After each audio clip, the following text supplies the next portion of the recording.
ఇలాంటి పిల్లలు కూడా ఉంటారు. అండ్ మాల్ న్యూట్రిషన్ ఖచ్చితంగా ఇది 100% మనం యాక్సెప్ట్ చేయాలి.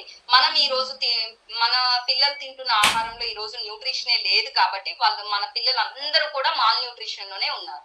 ఈ రోజు మాల్ న్యూట్రిషన్ లో ఉన్న పిల్లలు రేపు ఖచ్చితంగా ఒబేసిటీలో ఉంటారు. రేపు అంటే ఇప్పుడు నా పాపకి 5 ఇయర్స్, ఎగ్జాంపుల్ 6 ఇయర్స్ అనుకుందాం. సో రేపు 7 ఇయర్స్ కి వచ్చేసరికి నా పాప ఒబేసిటీ అవుతుందని కాదు, లేదా 8 ఇయర్స్ కి వచ్చినప్పుడు నా పాప ఒబేసిటీ అవుతుందని కాదు.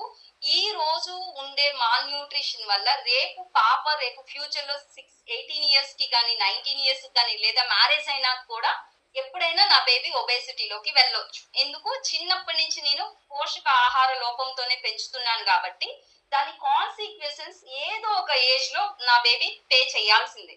అంటే నష్ట పరిహారాన్ని ఏదో ఒక వయసులో నా బేబీ పే చేయాల్సిందే. ఇప్పుడు కనుక నేను మాల్ న్యూట్రిషన్ లో పెంచితే, ఓకేనా? అలాగే డెంటల్ ప్రాబ్లమ్స్, పళ్ళు పుచ్చటం అనేది పిల్లలకి very common. Because the reason is candies, ఎక్కువ స్వీట్స్ అండ్ క్యాండీస్ ఎక్కువ తింటూ ఉంటారు. లైక్ కేక్స్, ఇట్లాంటి జంక్ ఫుడ్స్ అన్ని, కూల్ కేక్స్ ఇట్లాంటివన్నీ తింటూ ఉంటారు కాబట్టి వాళ్ళకి తరచు ఇన్ఫెక్షన్ అనేది ఉంటుంది. Okay. And stress and anxiety common గా ఇది మనం ఆల్రెడీ